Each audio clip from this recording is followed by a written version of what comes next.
Eastern Shore Talk, where peace begins.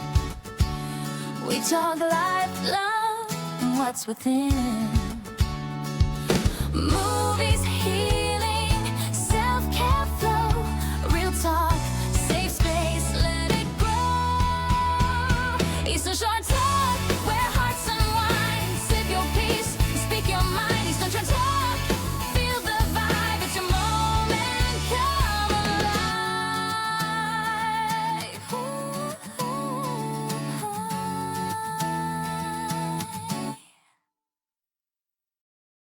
Hello again, everyone. Welcome back to Eastern Shore Talk, your podcast for all things self-care movies. If this is your first time joining us, welcome. We're glad to have you. If you are watching on YouTube, please hit subscribe, hit like, and leave a comment below. If you're listening on one of the other podcast platforms, be sure to subscribe, follow, and leave a review and or a comment. That helps us out big time. This is episode 95, and I'm Jay Watson. And I'm Cathy Castle. And for those of you who have been on the ride for a while, this is a lot of what we're going to talk about tonight is going to be familiar. But those of you who maybe be tuning in, you're new to tuning in, or this might be your first time. We kind of do this every year. We go back and we look at 2025 and kind of review the things we talked about, the people we talked to for the year 2025. So tonight is going to be our 2025 Eastern Shore Talk podcast year in review episode that will kind of lead us into the new year. But before we do that, real quick, we're going to do a little check-in. So what's going on with the Castle? You know, we survived Christmas week. It was busy, like everybody's, I guess, that has a lot of kids and family. And we went away on a trip to the National Harbor, took a cruise. Don't you do that every year this time of year? Yeah, we do. Yeah. And then at one point we had Twig came in and her family, and we had 12 people playing golf at Top Golf, which is fun. And I am horrible at it, but it's fun. And we got to watch, we watched a lot of football. For me, I'm not even really, I mean, I'm a Ravens fan, but I'm not really a football fan. Yeah. So it was a very good football weekend. The playoffs, the college bowl games, all that stuff. Well, you know, and it's led up to this climax of Ravens Steelers for Sunday night, which is a big stress. The Steelers lost last week, which they probably wouldn't. Shocking. Yeah, because that was an upset. Cleveland beating them was an upset. So yeah, you guys were Cleveland fans for a minute. We were the biggest Cleveland fans ever, right? So that was kind of us. How about you? So I've been on vacation for a little bit, and I thought about this today. It's nice having time off, but it's been here.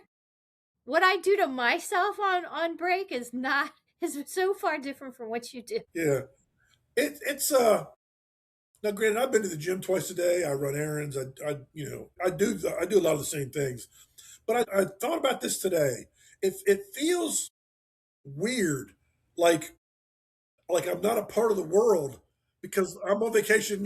Although there are a lot of people that are on, like teachers are all off, but nobody that I know that I interact with is off this whole time. So I'm kind of like, adrift. It's fine because that's kind of how I am anyway. And I got to thinking about that. I don't feel that way when I go to Ocean City every year, and I think it's because I'm actually at a destination. So I'm at the beach, so I'm in beach mode. Whereas, I'm at home this whole time. So yeah. There's something to say about routines, though. I mean, we can complain about work, but like I was complaining as much as I could going to work today. And then once I got into the groove, you get into the groove. But I was starting to resent all my teacher friends and family members today. I'm like, which you're in that mode right now. Yeah, it's funny because when I told somebody the other day, they're like, "Oh yeah, my husband's off at the same time. He's a teacher. He has the same schedule you have right now." So yeah. Yeah, we all get resentful eventually. So, but yeah, we're going to talk a little bit about 2025. Some of the things we talked about, some of the guests we talked to.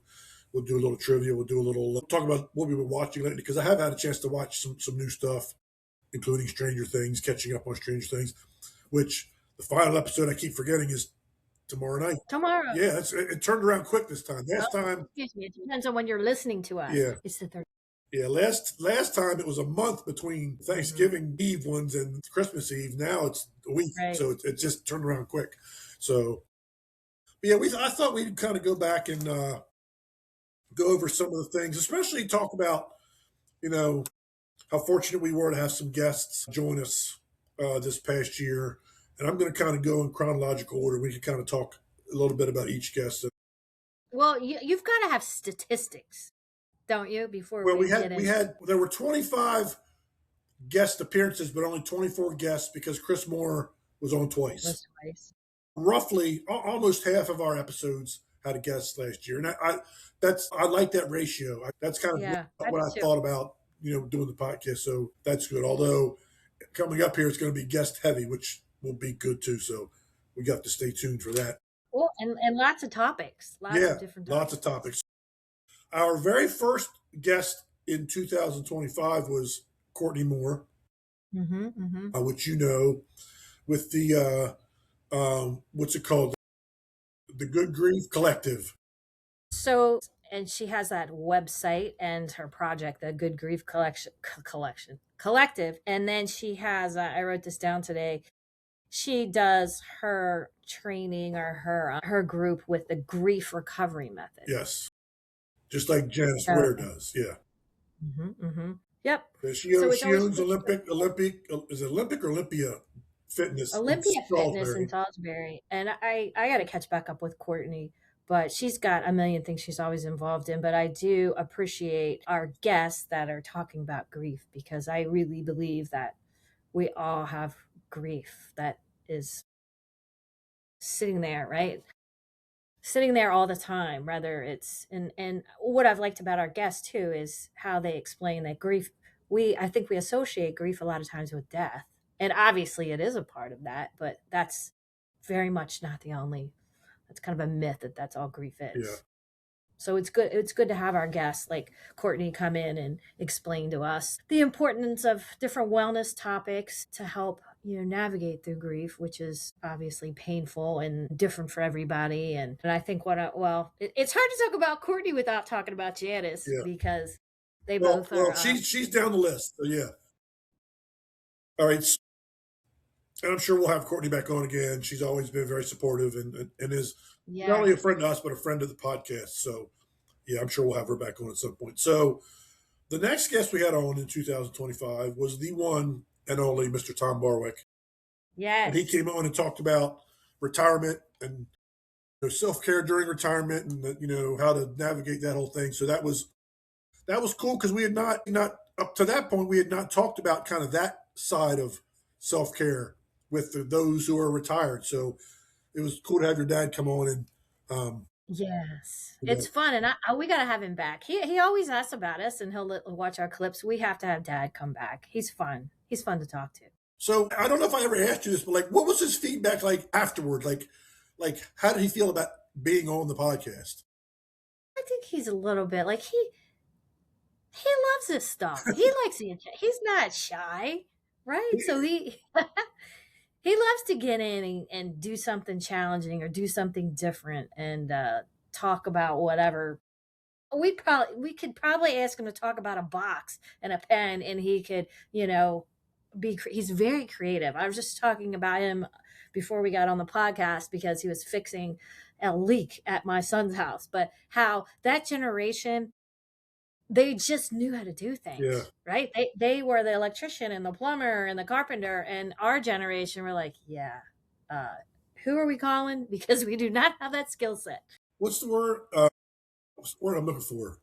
When you kind of know how to do a little bit of everything. Not anyway. Jack of all trades. Yeah, but it's a word. Anyway, I'll probably think of it an hour from now. Yeah, when it's over. Yeah. Yep. So that was fun for me. Yeah. And I could tell he was kind of, although it was the first time he'd ever done that, he just acted like he always does it. Yeah, that's how he does everything. We should bring him back. He would love it. So our next guest we had brought us what turned out to be our word of the year, very surprisingly, on the podcast. Riverside did a kind of a little fun thing. They do that with everybody that does a podcast, and then kind of do these little categories. And apparently we laughed a lot. We said a lot, but our word of the year, surprisingly, was acupuncture. I don't even know how that's possible. So, but we have proof. We were not only did we talk about acupuncture during Dr. Kendra Jones's episode, but apparently we must have referred to it throughout the whole year because it was probably 20 times, and there's probably more besides that. So yeah, she came on and educated us because you and I didn't know anything about acupuncture. No. Kathy actually was by the end of the episode. Kathy was Yeah, considering ready to go. Yeah, She said two things that I still think about. One, I think about a lot. I was like, joking. And I'm like, yeah, does it get rid of fine lines and wrinkles? And she's like, actually. And I was like, dang, sign me up. But I'd never followed up on that. And I still need to, as you can probably see. And the other thing I was fascinated by is when she was talking about acupuncture on the ear to help with substance use disorder. I'd never heard of that in all my years of yeah. practicing. So yeah, I thought that that was a very interesting episode, and she was interesting talking about it. Was it the village that she Used to worked? be. She used to be with the Okay, village. She's now out on her own and has moved to Berlin, I believe. okay. But remember, she Since the podcast. yes, All right. she was a young mom. Remember, Yeah. had her daughter young and went to school for acupuncture, and she is a doctor of acupuncture. So yeah. Yeah. Huh. Interesting. So Anyway. the next guest we had up was Janice Ware, who was a Easton native, Yes. also in the grief field. And I have a lot of respect for Janice. I've known her for a very long time as well. And she is in the New England area. And she has a website called Heartstone Energy. And I think that website might reference that she's in Maine and she's near Maine. She's not. She's moved a couple times, so I could be wrong. But that is her website, Heartstone Energy. And she also has a Facebook page as well. And I was looking at it today, actually going back and looking at it. And Janice, like a lot of our friends that come on the podcast, will take the time to write some really inspirational positive gratitude, self care, healing kind of, in segments on their websites or their Facebook pages. So you should check her out. But she is definitely very trained also in that grief recovery method, the one we were talking about with Courtney. Both of those ladies have come from points of experiencing some significant loss and they wanted to find ways to navigate through it themselves and to help other people. And both of them, like Courtney has a gym and is a yoga instructor, and Janice is a Reiki instructor and now into her grief recovery method. So yeah, these are good resources to have because like we've talked all year in the podcast, it's not necessarily that everything is fixed from a bottle of medication or a therapist's couch. There's a lot of different kind of modalities. So it's really good to hear different people out there Yeah. to help us. So up next is actually someone. She was the first one of 2025 to do what we call the self care testimonials. She brought, as part of her episode, she talked about her struggle with addiction and some other issues she's had. And she's now a life coach, formerly a gym owner, sold her gym. And her episode on YouTube, Kathy, is the most watched episode. This episode on our YouTube channel, and I call her Coach Shannon Logan. She lives over in the Indianapolis area, and she came on and talked about some of her story, her struggle, some learning disability struggles, or some addiction struggles, and now she is on the serving end. So she's kind of hit both categories. She did the self care testimonial story side, which I like, and kind of the serving Right. modality end that kind of you lean more towards, Yeah. So yeah, she I really like Shannon. yeah. I feel like she is really, good to listen to, and I like to follow her on social media too because she also will do videos that are very inspirational and makes you think, and she also has a business where people can hire her for coaching as And well. she'll But talk about like she's making breakfast. She'll talk about like healthy foods and different kind yeah, of things. She kind of weaves a little bit of. She kind of brings her personal trainer stuff back in and out of what she's doing did she now. have was her social media just her name? Yes, I think it's just her name, but Shannon it Lowe. might be Coach Shannon. Just Shannon, I think. And she puts a lot of content out. I Yeah, enjoy listening because to that's her as that's kind of well. her thing now. She's like I said, she sold her business, and she does Um, a little bit in person, but mostly virtual classes, training, coaching, and things, stuff like that. Well, here's what her Facebook page says: empowering high achieving women to escape the daily grind, reclaim their time, energy, and self. Yeah, I like it. Like I said, hers is the most watched YouTube Wow. episode. And what's funny, Kathy, is the top five watched on YouTube and the top Hmm. five listened to through the Spotify distribution are completely different. Like there's Wow. no common episodes on both. Wow. That's kind of cool, actually. Yeah. Well, it just tells you there's different audiences, I guess, Yeah. for those kind of media. So Yeah. the next guest was our only duplicate guest of the year, and that was our 1985 Easton High School classmate and our friend Chris Moore, who came on and talks all things movies, streaming, entertainment business, the whole kind of all of it, and has kind of finally gotten on board with the self care and movies connection, the mental health Yeah. value of movies, and which is cool because he's been in the movie business his whole adult life, and now kind of sees what you and I have seen for a while. So that's cool to have. It's fun talking to him. I love talking to him because I love the friendship that I have with him personally, because no matter what, I feel like with Chris, he's just genuine. No matter what has happened in his life, fame obviously with his movies and his time in Hollywood, where he's not living out in LA right now, but he's the same person. He really is. Well, he's really not the same person. I shouldn't even say that. He's a better Yeah, person because he's really learned a lot from living that life and, having relationships that are very different than you and I, negotiating movie contracts and actors and financial deals that you and I'll never see yeah, in mental health or at the carpet store, right? Yeah. Wow, would it be helpful if we did? yeah, But, he also has realized how, the fast pace of that lifestyle and how it affects your own health. So I love having some in-depth conversations with him about people and genuine people and, what's really important in life. I think he's learned a lot and I'm just really proud of him and love that he's our friend. yeah. We're working on getting him back as soon as possible. He's agreed to come back. It's just a matter of narrowing down a time to get him to come back on. And we want to get Yeah. him. I mean, we want him to come on. We'll always have a place for Chris on the show, but specifically with Netflix and Paramount trying to buy Warner Brothers, that whole topic really spurred me to reach out to him and say, "Hey, let's talk about this." And he was all for it. So yeah, we're gonna. I want to see what he thinks too, Jay, about this whole Netflix piece with them putting the final Stranger Things in the theater and on Netflix. It's going to be interesting to see how that plays out. I wish it was And it'll local, be but interesting because Kathy, their ratings for this season are the lowest they've ever had. no, I So know. yeah.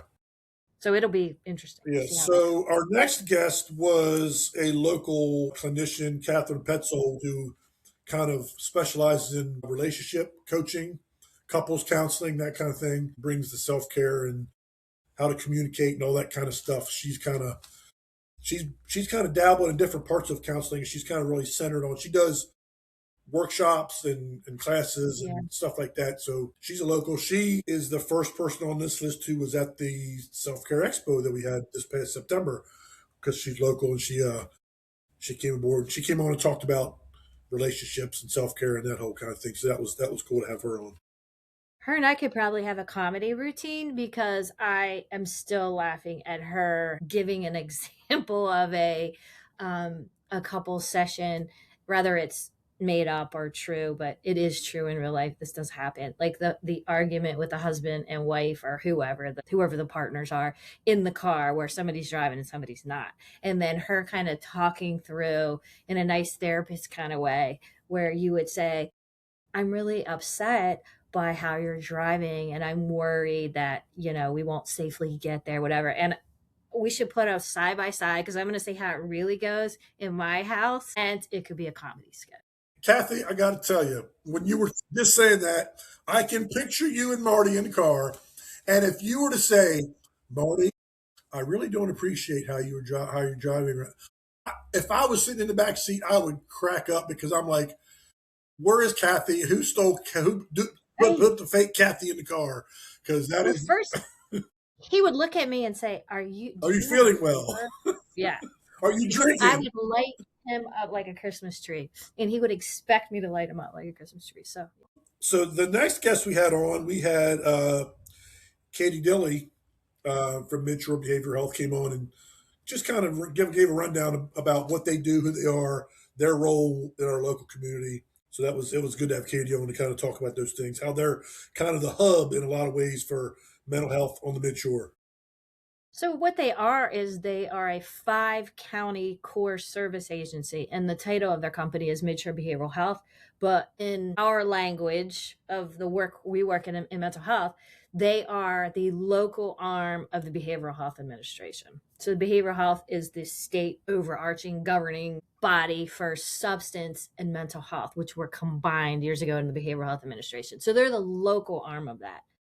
And I have a good relationship with Katie, and they do a lot of local work, to make sure there's no gaps in services for our 5 county midshore. And we're getting ready to have a legislative session in January. I want to say it starts January 14th. I may be wrong on that date, but a 3-month legislative session. And it's going to be a tough session because the state is in a big deficit. Yeah, So, you don't want to lose key. Nobody wants to lose anything, yeah. Because whoever you'd like to is. have, you'd like to expand. Yeah, So, that entity will be working really hard with the providers with trying to fight for what we think should be in the budget. Anyway, yeah, she represents. yeah. So our next guest we had Emily Wright from Emily's Mhm. Produce in Cambridge, who's that's kind of a produce staple here on the midshore, came on and talked about their practices, their processes of trying to grow healthy foods and all the things that they offer down there at Emily's Produce. It's actually just it's a Cambridge address, but it's kind of between Cambridge and Church Creek. It's kind of down that way. It's kind of on the outskirts of Cambridge, but they're kind of a well-known kind of produce staple here in our area. I'm pretty obsessed with them still. I mean, they're just very unique. Her mom, she's a mom now. Did you know Who that? didn't? She had a baby. Wow. Yeah, yes. And they always put cute pictures like this is the baby sprout. Yes, she had a baby this fall, and I think it's so sweet because it's a very family run or entity. Her mom was in the Maryland State Police at one time, and her dad isn't farming, and the kids are all part of this. And I love that they want their community to know what it is to eat off the land. I know that sounds probably cliche to say that, but they think of very creative ways to keep their business relevant. And you know even when it's not growing season, they have frozen vegetables, and then they work with other farms to because there are still things you can get in the wintertime, whether it's like turnips or whatever you're growing. And I just saw that they put something out that their winter CSA box program is, you can sign up for that now. So they take so many a year. And there, oh, cute. There we go. There's Jay's fire. It seems like it happens every episode.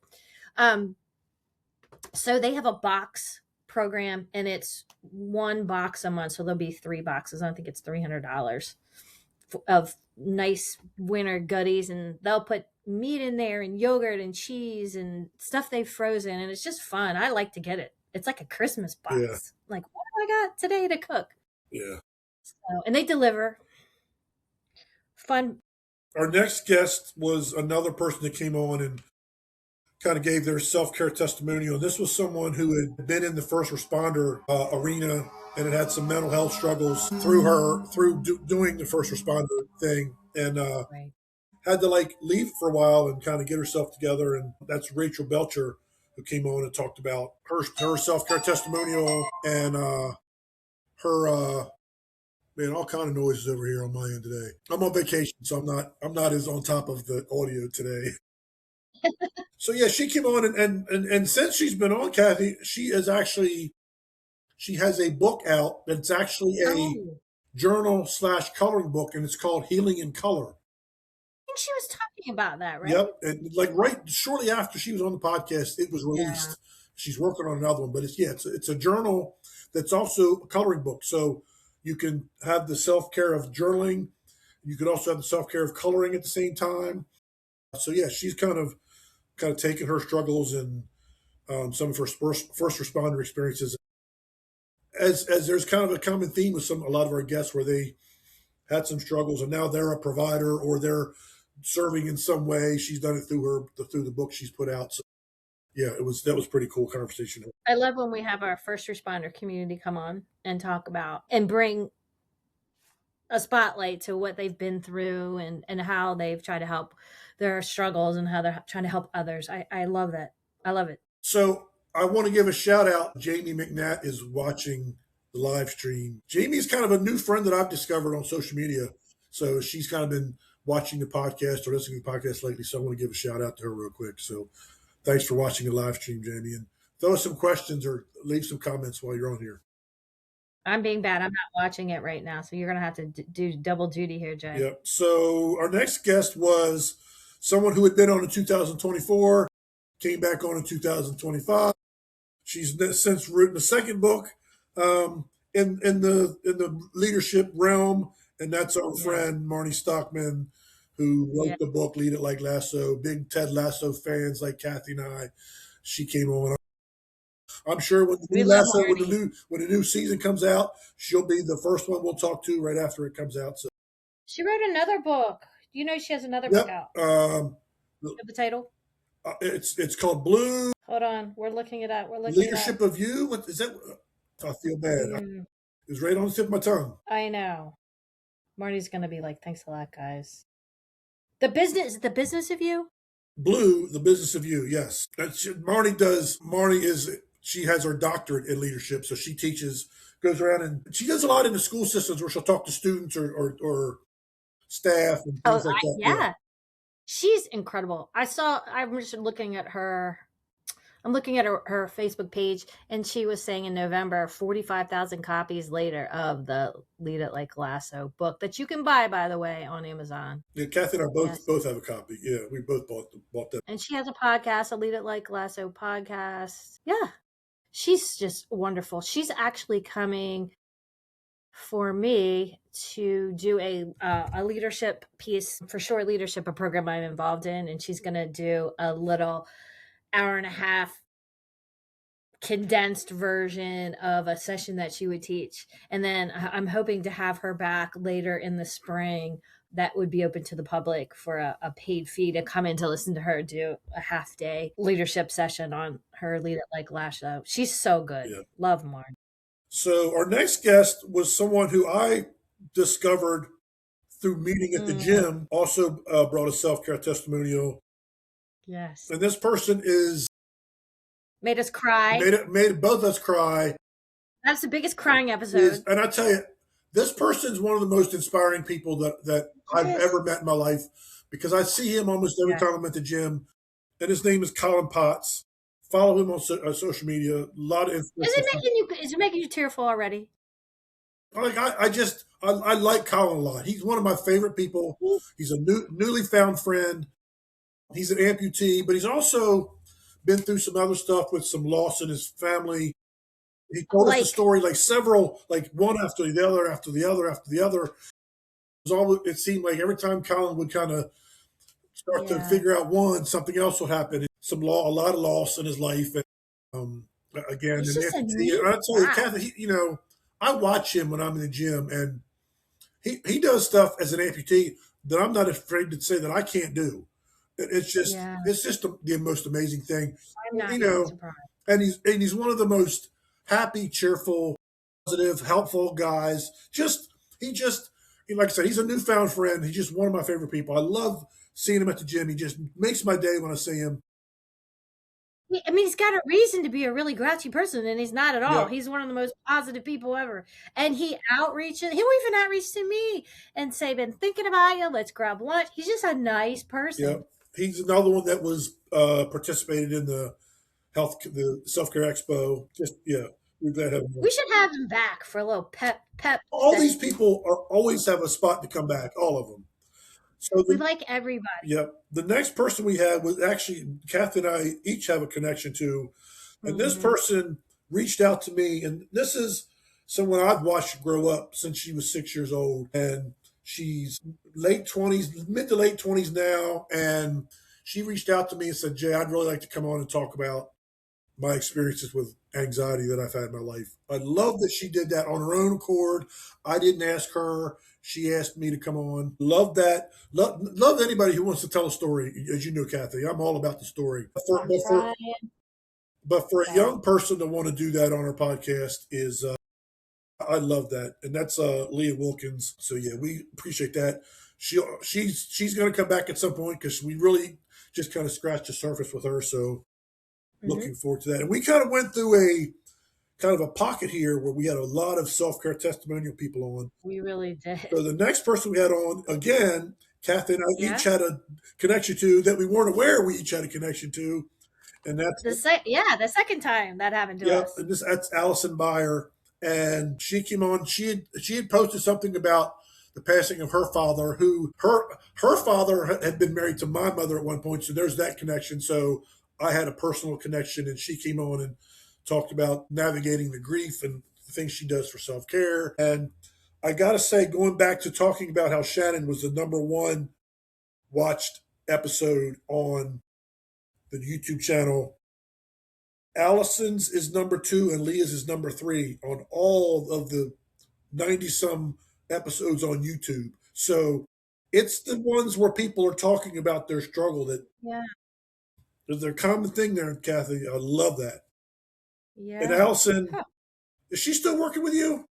Hmm. So yeah, she works Yep. for Kathy, and she's a we share a brother, but we're not related. That's a different story. So yeah, that was really cool. And then right on the heels of this, another person came on who had had a loss in her family. She lost her son through a drunk driving incident and is now trying to go around and speak to schools and other organizations about, hey, what can we do to avoid these kind of things in the future? And that's Marianne Jackson came on and told her story and her struggle and kind of the things she's doing to try to serve and use this. Yeah. Yeah, and that was very brave because, understandably, what I find, or we find even, is that a lot of parents who have lost kids to whatever, it's hard to talk about that. That's your child. It's very hard. And Marianne has been very raw and willing to talk about, this and how it's affected their family. And, in these kind of cases, it was a car accident. It was, not somebody that intentionally tried to harm her child, but as a result of some bad choices, with drinking and driving, her son lost his life. I watch her still on Facebook, and that's still, they're still going through this and through the court. I don't know that the court case has really come up yet, but it's been a lot of pain I can see. The thing is, and this is such a good point Marianne made, was we all preach don't drink and drive, don't drink and drive. I think we get that by now in 2025, but don't get in the car with somebody as a passenger that drinking. And how many times have you really paused and thought about that? You're like, I'm good, I'm not driving, because I think we think if we don't drive, then we're not going to get a DWI or whatever. And that we're making an assumption and a wrong one that everybody that's behind that wheel is a safe driver. So that really struck me at my age, even to pause and think about that for a second. Don't drink and drive, but don't ride with a person that's drinking and driving. So that was a good message. Yeah. So our next guest, again, kind of a common theme here. Another self care testimonial. Another person I met through the gym. Another young person who reached out to me and said, "Hey, I've got some Yeah. things I'd like to talk about." She has some anxiety issues, family loss, and this person, Kathy, like Leah, She had a lot. I took notes way for her. beyond her years, super wise.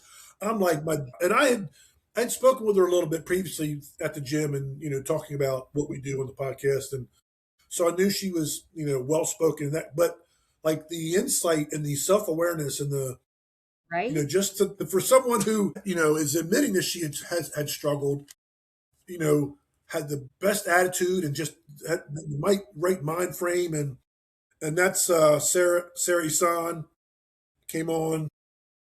And I just spoke with her Sunday.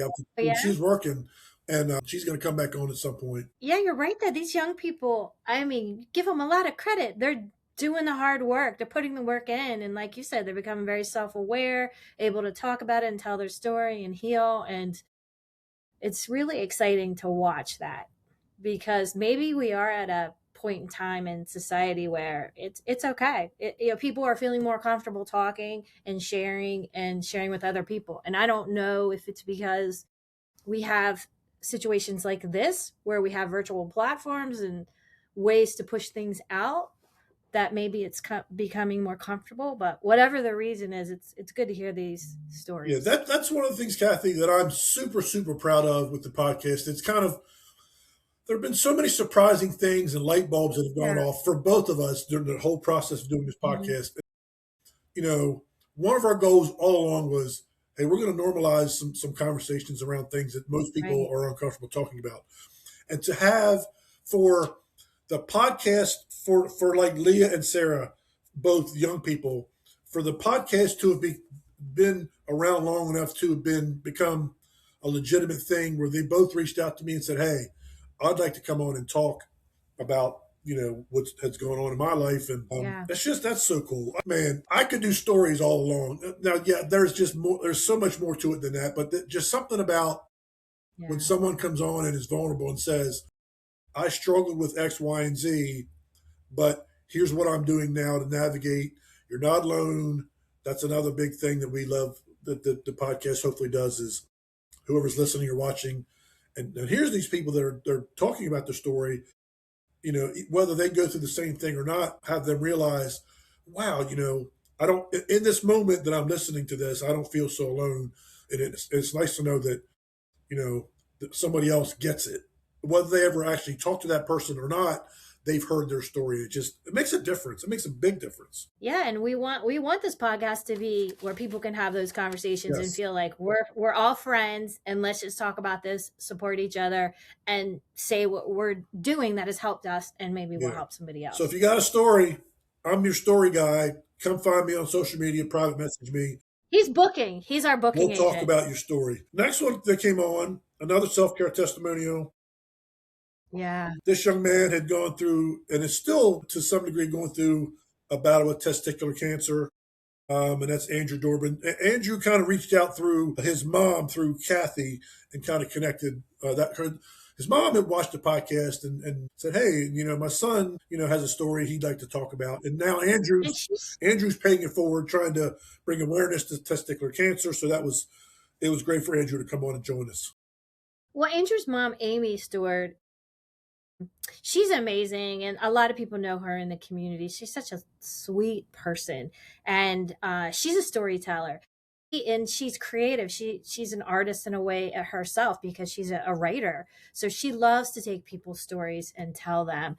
And I think she appreciated the podcast and an opportunity for her son Andrew to come on. But I did enjoy Andrew and listening to him.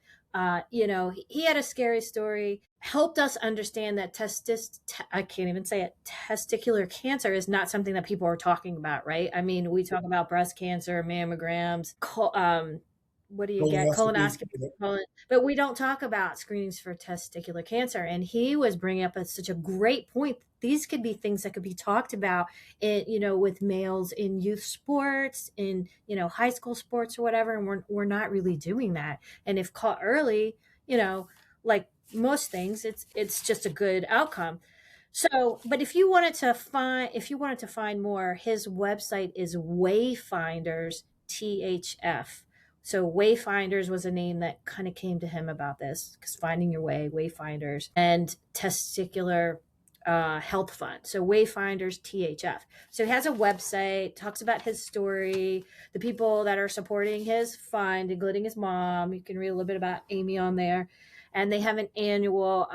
It's a catchy name, Putts for Nuts, and it's a fundraiser, and they had that in Ocean City at a golf, like an old pro putt putt golf. So yeah, he's just a cool guy. He's into music. His playlist is on his Yeah. webpage that he listens to, and he works at Paul Reed Smith, right? So he's just an interesting guy. He's a cool Yeah. guy. So the next person we had on was also someone that was at the self care expo. Kawana Webb came on and talked Yep. about self care for athletes and sports and Yeah. that whole angle with self care. That was a cool conversation to have. Yeah, and Kawana's a clinical social worker, and she works in the school system. But yeah, she has kids that are athletes, and she has one son that's my youngest age, and she has gotten training in working with young athletes because there's a lot of stress, and we put a lot of stress on our young people with sports and performing, and now baseball isn't just little league right now, all these teams Yep, and travel ball, these scouts, all of it. Yep. man, these kids are under a lot of pressure, and life is just pressure and social media is pressure. So, her business, perennial counseling, is she has her business, her counseling service to try to help with youth athletes. So look her up if you have a youth athlete that's struggling. Maybe it could be something that could help them. So our next guest also did her self care testimonial. This was someone who I met in the process of doing the self care expo, was unable to attend because of scheduling, but we connected as far as getting her on the podcast.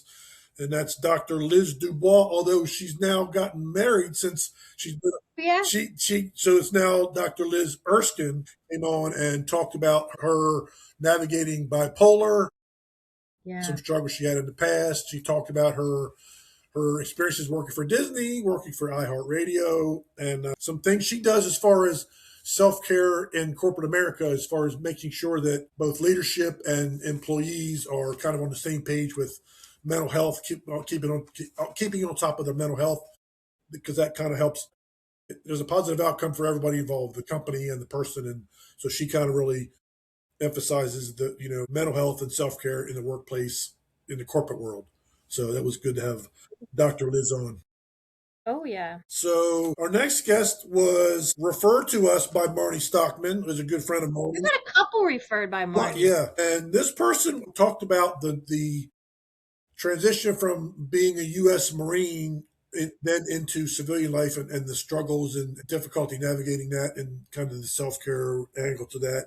And that's Casey Clark, who is a local native who had moved away from the service and is now moving back to the area. Casey came on and talked about that whole transition as far as being in the service to civilian life. And yeah, that was a cool.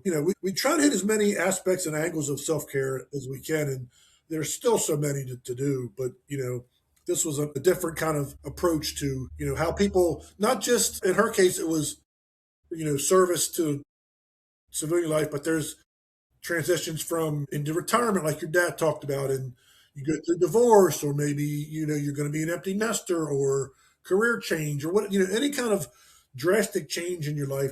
We kind of touched on that a little bit, so that was cool to talk about that.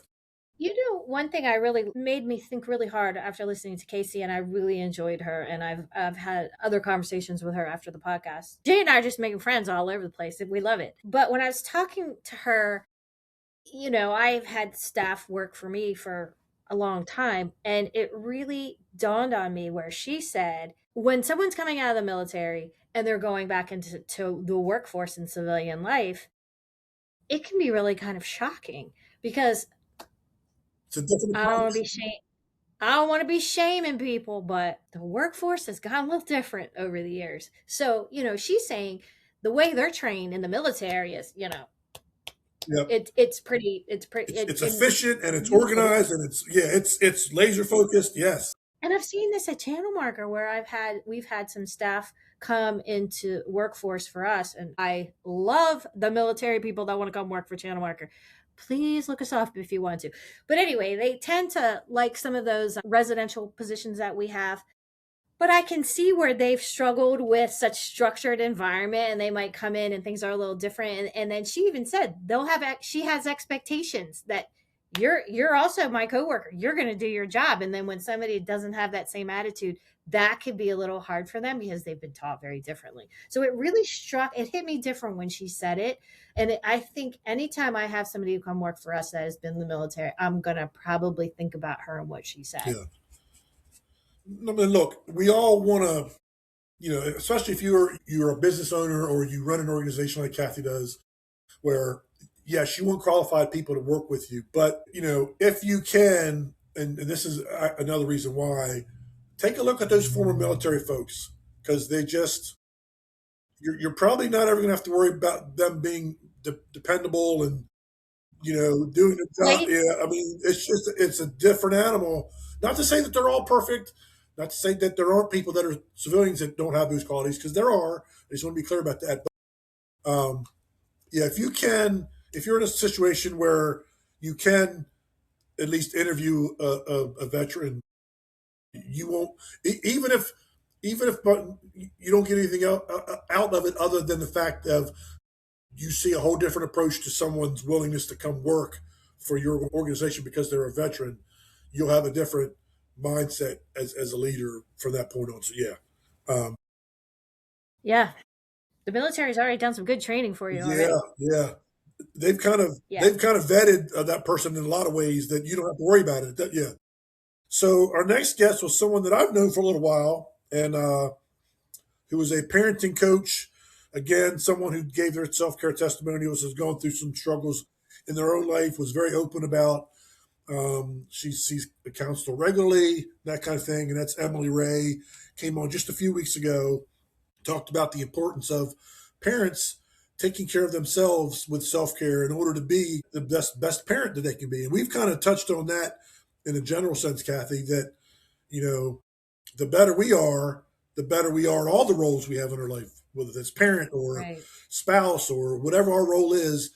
You gotta prioritize the self. A lot of parents, especially new parents, probably think it's got to be all about the child. And I, not being a parent, I can intellectualize someone's desire to want to be all about their child. Don't don't do it in spite of your own mental health. Do both. Prioritize your child, but also equally prioritize your own well-being at the same time.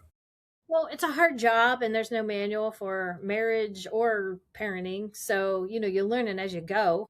So I really appreciate her, being in that field and trying to help moms. And let me tell you, it doesn't end at the toddler age. You need it all along because, you're caring for another human and you're trying to put the guardrails up and you forget to put the oxygen mask on yourself and take care of you. But you have to take care of you or it's going to be chaos. So we could probably do more conversations about that, even at different life Yeah, stages. different age groups. Important topic. So, and then after that, another returning guest who'd been on in 2024 came back here just a couple weeks ago. Our friend, Cathy's personal massage therapist, Ellen Perry, who came on and talked about how she has navigated alpha gal syndrome, what that is, what to look out for. She just kind of was bringing awareness for those. And I tell you, Cathy, I had more people reach out on the YouTube episode for this saying, Mm, yes, I have it too, or my husband has it, or my daughter has it. There were more comments in support and people saying that they were aware of this and were going through it in some way yeah. than any of the other episodes we've done. That was cool that happened. And she came on in 2024 and talked about the benefits of massage. She came on this time and talked about kind of her self care testimony and what she had navigated with disease that she got from a tick. So yeah, it was cool to have her bring awareness to this thing that I'm sure at this point is now becoming more and more prevalent as more the doctors are getting more educated and more people are getting diagnosed. As with any new illness, as it Yeah. gets out there, more and more information is helping people, both doctors and patients that might have it. She has a high sensitivity to this too. And from what she told us, people can be very different, but she is, I mean, Yeah, this poor girl can't even go into a restaurant for the most part. There's few restaurants she can go in because she has, I'm going to say airborne it's or vapor sensitive. so, that was a whole thing for me. I don't know how she does it, but she does. And I think it's worth learning about, even if you don't have it, to know how to be there for your friends that might have it, because I do know other people that have it. And I wouldn't have thought some of the things she brought up, like just say you were having dinner, like you really need to think about what you're going to have for dinner. And even if you're just she was saying she was somewhere and they were cooking meatballs and just the vapor of cooking that she wasn't going to eat the meatballs, but it could just give her a allergic reaction where she has to go take a medication. So, it just made me think I need to think more when I have friends that have that, to know how to, you know, you're not going to give them the butter cookies because they No, can't have the butter, she's kind of been forced to really be regimented in a lot of parts of her self care because she has to be for Yeah. literally her own well being, her literal well Her being. life. Yeah. And it really messes with our nervous system, nervous system regulations. I give anybody that has that a lot of credit. Yeah, and Can't see it. Colin again was somebody who participated in Self Care Expo. And what's her organization called, Kathy? We're gonna do this wrong, and I go there once a month. Hold on. Whole being, we were saying whole being health group, Okay, there you go. and I think she's amazing. So, and then finally, the last guest we had just 2 weeks ago. What, last week? 2 weeks ago? 2 weeks ago, because last week was the Christmas episode. Dr. Gary Sprouse, the Less Stress Doc, came on and talked about all things stress related, how to, why. He talked about the prism in our mind and how stress is kind of created there and some things to navigate. And Excuse me. yeah, so he talked about stress and kind of the self care aspect of taking care of yourselves and kind of helping to mitigate some of that stress. We're all going to have it. It's going to be part of our lives. It always has been, always will be. Um, We could have a gazillion more sessions on every one of these yep. topics. And I want to give a shout out to another. He wasn't an official guest, but he popped on occasionally here and there to talk about movies or just to give a Yeah. quick comment about something. And that's Dylan Castle, Kathy's youngest, who all Kathy's boys are movie fans, but Dylan is really like the movie nut of her sons. Yeah. Um, Yes. so he really, and he's someone who's talked to Chris more, and they did a Hmm. class school project together. And Dylan's always a good one to talk about. Dylan's very knowledgeable about who directed things and who produced things and all that kind of stuff.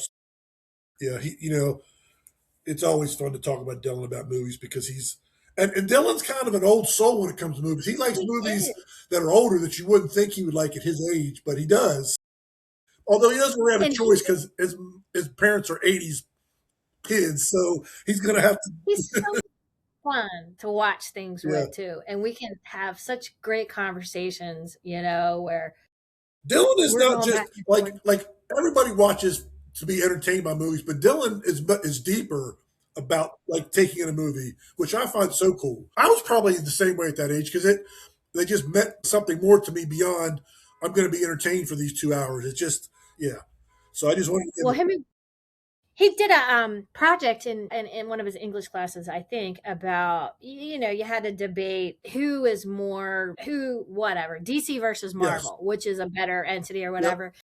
And he had a lot of stuff that he knew on his own and he researched on his own too. But him and Chris had a dialogue back and forth, and I was like, wow. I mean, like it was Yeah. almost over my head at some point. And Dylan was nerding out on it, and Chris was like, yeah, da da da.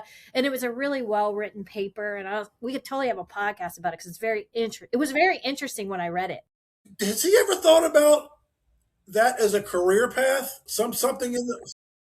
Chris asked him that, and he's like, of course, but what's the reality of that? But But doesn't everybody who gets into it that is don't true. they all feel like it's the movies? It's this unattainable thing because it's the movies.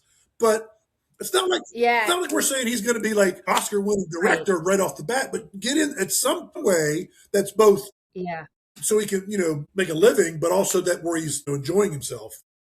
And he's interested in things like, what is the strategy, what, and then here was these three different directors, and what was the strategy, what worked, where I'm like, what, Yeah, I'm showing up eating my popcorn and drinking my soda and eating my snow caps, and I'm entertained, and I didn't think about what was that strategy, and if you did this would have happened. But he takes it to that other level. he's very analytical that way. Yeah. Yes, he is very He analytical, and kind how of you he tell kind of he's after my own heart. And although is. I'm aware of that kind of stuff, but I'm not really on it like he seems to be. But it's cool though. Like Yeah. he's passionate about it, and that's awesome. Yeah. Yeah, it's a Yeah. nice, good, healthy thing. Well, I appreciate you entertaining my family, bringing my family on here today.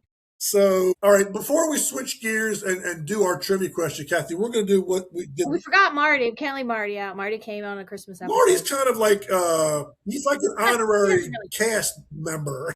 He's like he cameos once a year in his Santa outfit, and yeah, he brings the mellow to the castle side of the castle. He does do that. God bless him. So before we switch gears and do our trivia, we're going to do. Kathy and I did this last year. We're going to do what our word of the year, and Kathy and I go about this differently. I kind of am twofold with this, and I look back on the year, I reflect on the year, and say, if I had one word to describe my year, both personally and podcast wise, it would be this word. And then I have a word that I take as my leading word going into every year. That's how I kind of look at it. But you look at it a little bit differently. So I'm going to let you explain how you come about Yeah. your word of the year. So I have worked with an executive coach, Carol Grazer, and I really think a lot of Carol. She, in a lot of ways, was sort of a pioneer kind of woman. Like she was in the business field working in IT before women were in IT. So I really respect her a lot. But anyway, she has challenged me for many years now to pick a word of the year. Like, what is going to be your guiding word of the year? And I pick a different word every year, just one word, and then I explain it. There's much because I can't just stop with one word because I can't shut my mouth anyway. So it's like a paragraph at this point. So I had one for last year, obviously, that we're ending, and I've made a new one already for next year. So what is your word for next year? So for next year, should I say what last year's was? Yes. I have a picture of it. So let me start with last year. I picked sail, like sailing, sail. And my theory. SAIL. Right. Not yeah, I'm not selling anything. or not going to a sale. Probably did a lot of that. I helped the economy a lot if you ask Marty and the amount of Amazon boxes that arrive at our house. Anyway, my word of the year, what last year was sail. And my theory was and this is what I wrote about it, no matter what the seas, no matter the uncertainty, keep moving ahead, enjoy the calm, the sun, the journey, the water, and learn from the storm. And Marty said, and don't sink. I didn't put don't sink, but that was his. So that was last year's word. Kind of sail through things, but enjoy everything that's around as you get through it. Because it was a very busy year for us. A lot of major milestones, and I was worried of how I would navigate some of those. So that was my word last year. So this year, you ready for this year? Yep. I picked the word protect.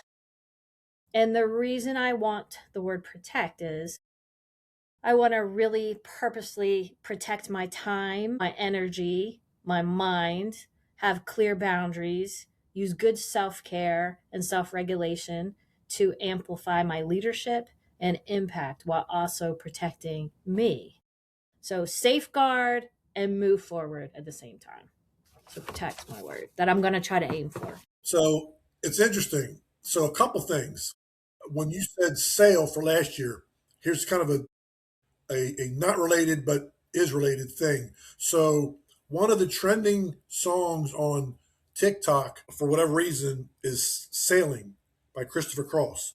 Really? 80s, yes, it's like it's everywhere, and they put it behind different scenes, or whatever. But it's and there's something about that song, not only the theme of the song itself, but just that song literally takes you to this like it's just a very calming, peaceful, relaxing. Mm-hmm. They're literally talking about being calm and relaxed, but yet like the tone and everything of the song itself is that. So it's interesting that you say that. And you talk about protect, and that's very similar to my word that is going to be my word going into every new year. But I'll get to that in a minute. Let's put a pin in that for just a second. So looking back on 2025, I can reflect back and say that my word for 2025 in retrospect is networking. And that's both personally and on the podcast, because kind of the crossover. I have talked to folks that I would have never in my life ever talked to. I have discovered this kind of unofficial self-care and wellness mental health network. Although I'm talking even beyond like organizations and official providers that like do this for a living. I'm talking about individuals who are advocates and people that tell their stories. And there's a network out there, and it's very inspiring, and it brings me a lot of hope, and it makes me in my own personal journey feel not as alone because I'm one of well, next week's episode is going to be about loneliness, but one of my things, I never feel physically alone, but where I do feel alone is in my values, in that I sometimes get caught feeling like I want to achieve these things to better the world. And I feel like sometimes, not literally alone, but I feel like there's not enough people on board with that point of view. So to have discovered this network beyond what I ever thought was out there has been very cool for me in a making me feel better in that regard, just for me personally. But just it's cool because I discovered this place called Podmatch where they put podcast hosts and guests. It's like a casting director, but for podcasts where they bring those people together to see if it's a fit for the guest in the podcast.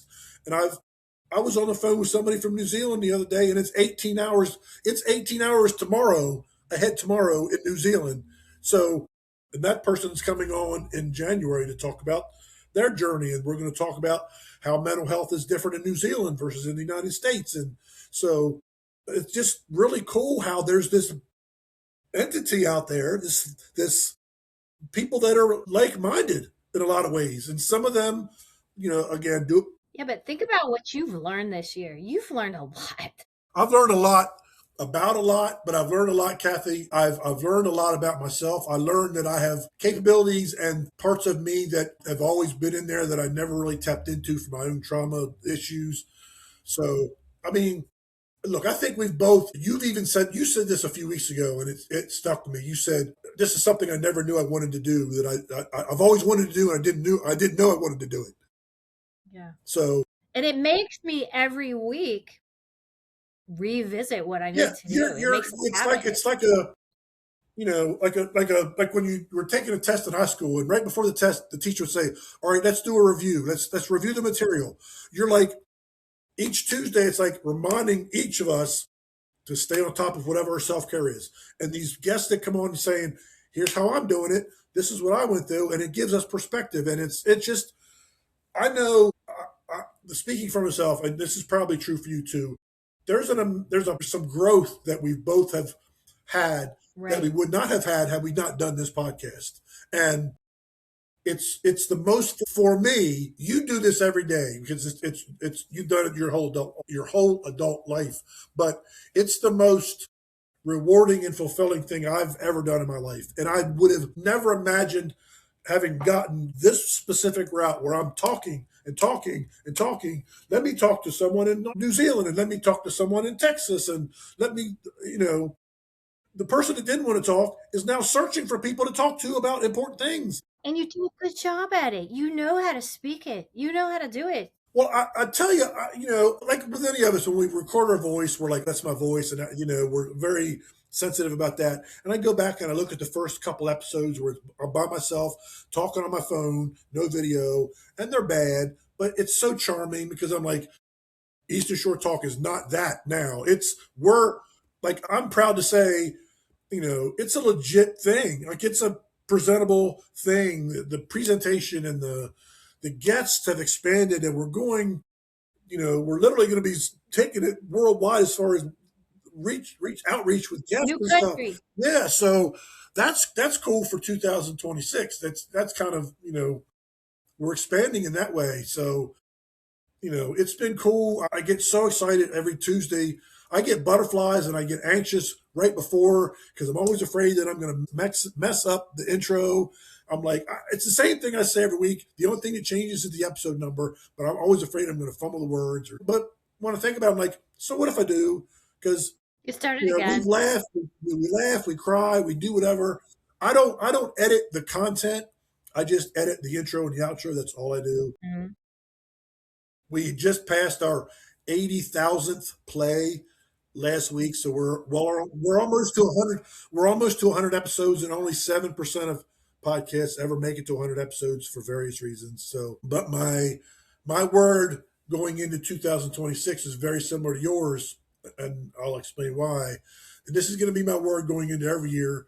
because it's how I live my life now. And my word is peace. And what I mean by that is inner peace. So my approach has become I need to do everything I can to serve and protect my inner peace. I need to avoid the things that do not serve my inner peace. I need to learn what triggers that are going to potentially negatively impact my peace. So whether that's learning new self-care or finding new ways to change my mindset, whatever, just continuing to take care of myself. You say protect. It's protecting my peace is my one, will always be my number one goal going into every year. Yes, there are things below that that are nice to I hope that I can be maybe 1/10 of 1% more social in 2000. Little tiny things like that I want to continue to grow like we all do. But protecting my peace is that will always be at the top of my list because it's what's got me where I am now. I've learned what gets me there. I've learned what does not, what harms that, which has Mm-hmm. been key. So that's always going to be my number one priority going into every year. So yeah. So trivia. Good shows. Trivia, yeah. I got one. So go ahead. Okay. Since we're coming into New Year's Eve tomorrow, 31st. Okay. New Year's Rockin' Eve first debuted in 1972. Okay. And we all remember that very well with Dick Clark, right? Yep. I don't So, remember that year, but I remember that Dick Clark was there. Yes. I didn't remember the year there. So I didn't remember this next trivia question. You may not know this. So at the time, that first show, he had a co-host that was also a musical guest. It was actually a band. And I'm curious if you have any idea what that would be. So this is probably not fair. Well, when you first said that, my first thought was a person, but it was not a band. It was an individual artist. And my first thought was Barry Manilow. But when you said band, I knew it wasn't that. Yeah. So I'm going to say, I'm just going to guess. I'm trying to think of like who he like enjoyed having on. It wasn't a big band. It was small. Well, if they weren't famous, I would have no way of knowing them if they weren't famous. No, they're famous and they're 70s ish. They're not a big band. Oh, you mean they don't have a lot of people in it? Right. I'm just going to guess and say Captain and Tennille. Because that's Fair only guess. two people. It Willing was share. Three Dog Night. Oh. Three Dog Night. I would never have guessed that in the middle or in a million years. And it was originally called, where did I write it? It was a 2 Dog Night until they brought the third member in. It was originally called Three Dog Night Rockin' Eve. And then it actually, that show has had, here's a little bit of stats. It's had 5 names over the years. One of them was Dick Clark's Rockin' Eve. Now it's just It was New Year's. It was just New Year's Rockin' Eve for a while. Then it was Dick Clark's New Year's Rockin' Eve. Thank you. And then so the first one he co-hosted it with Three Dog Night, and they pre-recorded Billy Preston and Helen Reddy for that show. There's only been one besides Ryan and Dick Clark. There's only been one other that filled in, and that was in 2004, and that was Regis Philbin. And Dick Clark had a stroke, so he filled in that time. Just this last year, 2025, 24 coming in 25, 29 million viewers on TV and 1 million people in Times Square. The coldest New Year's Eve at Times Square was 9 degrees in 2017, and the warmest was 58 degrees in 1972. The first year, I guess. That was the warmest. So is it called, what's it officially called now? New Year's Rockin' Eve. Okay. And they said despite obviously we lost Dick Clark and that there's been, other shows that have popped up, it still has big momentum and all that. And, my friend Rick Springfield's going to be on this year. It's just kind of what back in the day, that was what we did a countdown to because they're just, yeah, there wasn't really any other place you could actually watch the countdown. And they were the only one at first, and then the other networks started doing their own version. Yeah. But they were the first. But Dick Clark, because he had done American Bandstand forever, we kind of we grew up with that, so it just made sense. Now I will say the other channels have better musical guests, but they're pre-recorded maybe a month ago or whatever that they just they're not live. but there's just something about, and I think, doesn't Jenny McCarthy, isn't she like in the crowd? Like Ryan's up on the roof or something, and Jenny Yeah, she McCarthy, runs around yeah. And I remember one year was, I remember there's been times where it snowed during the, it. I mean, seriously, that's a million people. That's a yeah. lot of people. Imagine the flu that's going to fly through there this year. So my question is movies, and my question is, what actor slash actress has gotten the most Oscar nominations in history? I did know this one. In history. Gosh, why am I picturing? I'm picturing him. I'm picturing a male, and why can't I think of his name? Oh my goodness. What's he been in? I'll help you there. I'll help you come up with a name. Oh my gosh. I'm blanking. I'm blanking even on what he's in. I can picture him. Glasses, sort of a dark hair, maybe not now, but oh my goodness. I cannot think of who I'm I thinking can't of. even think of an actor with glasses. So clearly that wasn't right. Right? The most nominations Yes. ever. I can't think of this guy's name. I might have to give because I can't think of his name that I want to say. Okay, so But it's if you it's say not a it, guy for one thing. oh, it's not a guy, so I would have And lost him anyway. I have no idea what good actor Okay, wears glasses. there's a story too that Chris told me one time, but I can't really say it out loud, so I'm not gonna say it. But yeah, All right, so I'm gonna have to look him the up. answer Who is it? is Meryl Streep. She's been Really? nominated 21 times. Won three times. Tied for second place is Katharine Hepburn and Jack Nicholson. Jack Nicholson. That was it. That was He second has place. worn glasses, but he doesn't regularly wear glasses. His character is worn glasses. Yes, okay, but like I think 95% of the roles he's played, he does not wear glasses. So that's why he's tied with Katharine Hepburn with 12. He's won three times and she's won four times. So yeah, Jack Nicholson. I don't know why I couldn't think of his name, but that's who I was gonna say. Yeah, he wears sunglasses when he's at the LA Lakers. When he's at the LA Lakers basketball games, he wears sunglasses, but Maybe at he some of the does not award wear shows. corrective glasses. Sunglasses. Yeah. So real quick before we get off here, um, Stranger Stranger Things. Things. I've liked it. Do we need to warn people? Is there any? Yeah, Are we yeah. spoiling? I'm not. Well, yeah. Are we spoiler Spoiler alert? alert a little bit, but I'm not going to give all the details. But just be aware. I might give general spoiler ish. She's such a spoiler. I Episode four was fantastic. I didn't like these episodes as much as that, but I did like them more than I liked episode one of this season. We agree that the little kids are too much a part of the. I know as far as the plot why they're important, but like there's too much time being spent following what they're. Although I do Holly, if they just follow the Holly part, I'd be fine because she's been getting rave reviews for her acting. I'm telling you, she's going to be somebody like when she gets older because she's the second person they've hired to do Holly. The original Holly, that was the Holly first, the Duffer Brothers didn't think she was going to be able to handle how in Yeah. depth the story got, so they parted ways and they hired this girl to be Holly. I've liked her performance, and if they had just stuck somehow to just Holly, it'd been fine. But it reminds me that the older kids now, the main characters, were that age or close when it started. So it reminds you that the charm of that is gone because you're seeing the little kids versus the young adults, I'll call them, late teen, whatever age they are. Um, it was solid. I didn't dislike it like I did episode one, but they weren't as good as episode four is probably, unless the last episode is just knock your socks off. Episode four is going to be the best because it was so So deep. my thing is, I'm a fan, always will be a fan of that. That may, at the end of the day, end up being my all-time favorite streaming ever. It just will Okay. because I like the '80s part of it. I like the character development. It's a cult.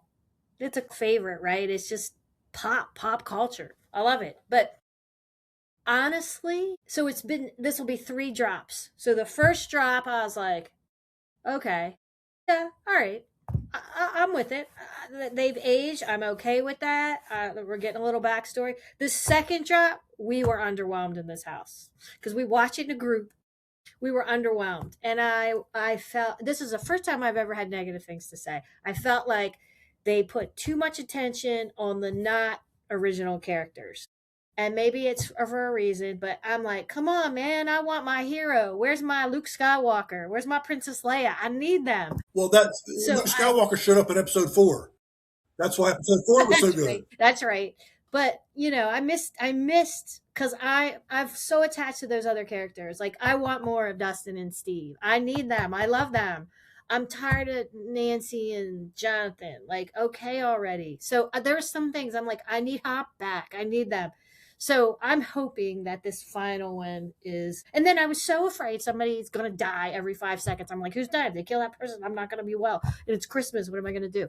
So anyway, it was a whole thing in this house.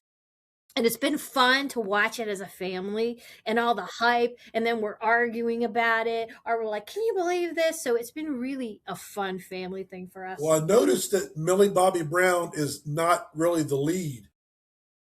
I She's not know. front and center like she was prior to this season. And And I it, miss that. well, I don't mind that, but as we're talking, I hadn't really thought about that until just right now.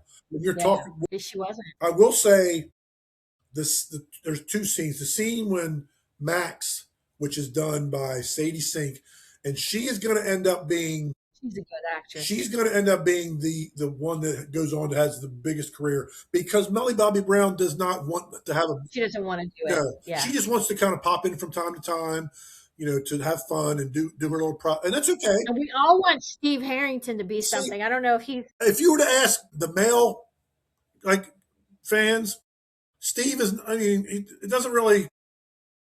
We love Steve. Sadie Sink is the best actor of all of them, and now I'm including the adults. Her scene when she wakes up and she's what's your boyfriend's name?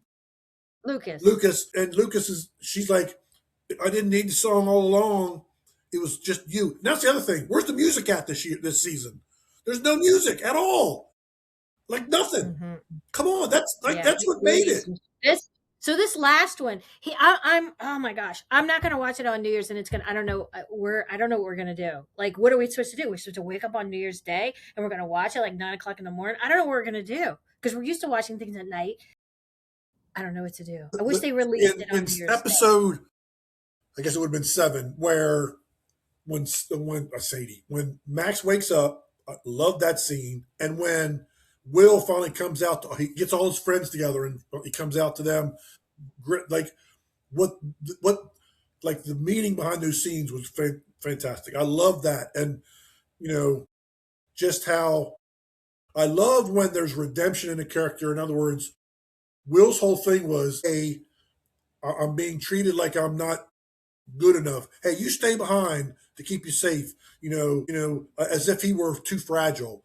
Well, he blew that out of the water when episode 4, and then he was also in his own mind thinking like he was lesser because he had a different sexual identity than everyone except for Robin, who was the one who kind of figured it out on her own and did the fantastic speech to him in episode 4. Robin was the real She's a good she was actress. the real hero in episode 4.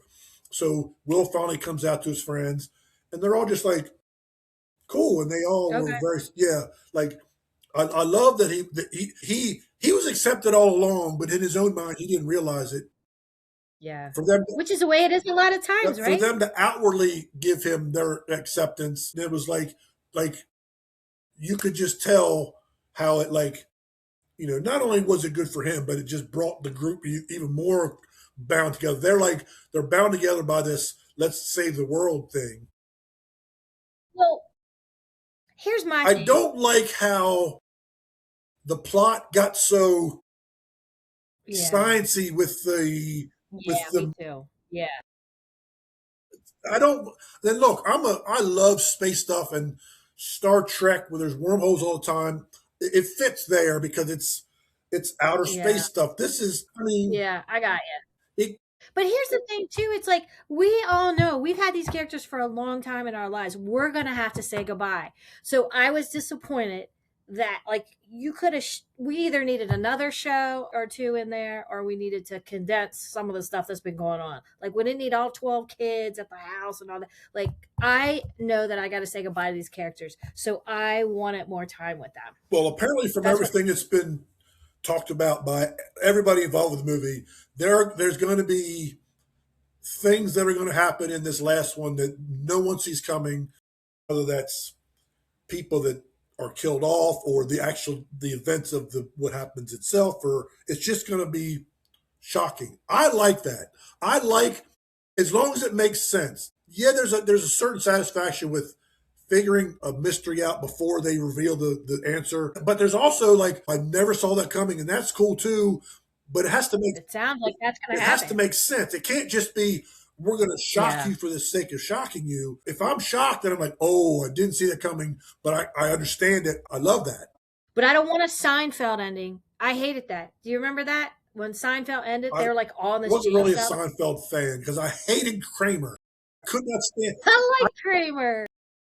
Oh, don't get me started. I hate him worse than I hate that scene in the movie Elf. I Yeah. can't stand him.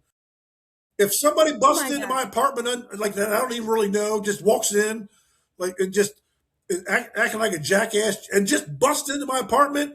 Oh no! That's the Why comedy are you of it. letting this man that you? I'm talking about at first, like he was just walking in without being invited. They just met each other. I'm like, no. But they ended that show. It was so stupid. I was like, don't do that for this one. It ended Yeah. good. So, Please the what have you fans. watched, Kathy? Real quick, because we're really long tonight. Way Yeah. over. Yeah. What else have I Yeah. watched? I pulled a real out of the box one last night. We watched Medea's Destination Wedding. Tyler Perry's Medea. There's been better Yeah. ones, but it was just a good distraction, and I think Medea's hilarious. Tyler Perry does a good job of playing multiple Yeah. roles, but yeah, So, two things that I that's it. watched, and they're both brand new. I want to one. I The do want to one watch on the one. Netflix is called Ripple, and it is fantastic. My God, what's that? It's 8 or 9, and there will be a season 2. It's done so well. Okay. All right. That's my next. That's my This is next. yeah. You've got to watch that. You've got to watch All Her Fault. I'm telling you, your boys will probably really like All Her Fault. What is there some message you're trying to tell me there? No, no, no. That's not well. No, not on purpose. Anyway, that's just, And is that one on Netflix as well? that one's on Hulu. And the other one's on Yeah, Netflix. yeah. The Ripple's Ripple. on Netflix. It is so stinking good, Kathy. And it starts off just kind of has like a very simple, basic Hallmark vibe. But when these Okay. characters start overlapping and they start telling you about and they each have a different struggle. There's 5 or 6, 7 different characters that are complete strangers in New York City, but they're each struggling, like really struggling with different things.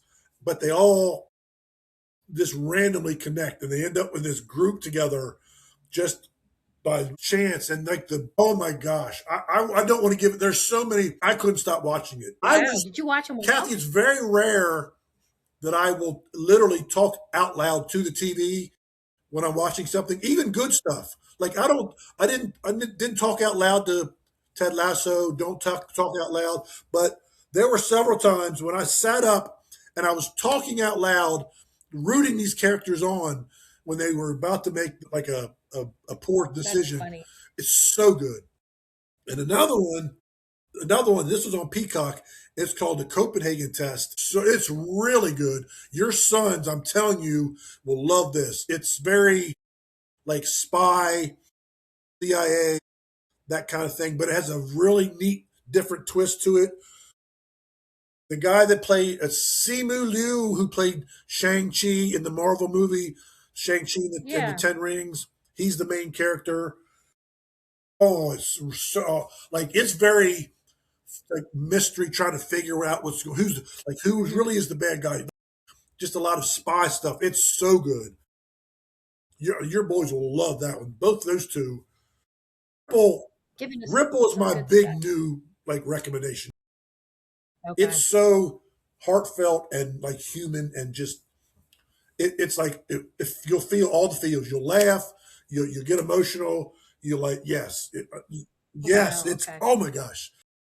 There's specific Yeah. scenes. I want you to hurry up and watch that one because there's two or three scenes I want to talk to you about so bad. Well, we gotta discuss. Like Okay. oh my gosh, And I've never finished Only Murders. I haven't finished Only neither have Murders. I. I need to. I want to. I Yeah. will. So yeah, watch those are two that Ripple on Netflix and the Copenhagen Test on Peacock. Totally different kinds of things, but both Okay. so good. Both will have more seasons. Both are series. Wow. So, but for me, upcoming, I've got Traders, which is January 8th. I've got Tell Me Lies, which is I think the same day. Is this movie theater? No. They're streaming. Mm. Remember, Tell Me Lies was the worst bad guy, worst villain ever. I told you about. It's that one. Yeah. It's Katie Seagal's son plays the villain, plays the bad guy. Yeah. Yeah. Traders, which is a kind of a reality based show, which is really good, and The Masked Singer premieres, and just something else. Oh, I saw that. There's something else that Hey, who finished? Who won I have no idea. The I have to Voice? watching it. Wow. And there's a point where it's not as impactful to me. Like I like the impact, but you can always go back on Peacock and watch it back. That Which I I never might do. do I'm that. not that. Yeah. Anyway. So anyway, guys, we hope you enjoyed this kind of recap of 2025. We are glad you followed us here. Thanks for all who watched the live stream and listened. Thanks for everybody who got us to 80,000 plays up to date for Easter Short Talk. We appreciate it.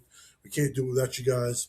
Stay tuned. We got some cool stuff coming up in 2026. We'll see you next time here on Easter Short Talk. Take care, guys.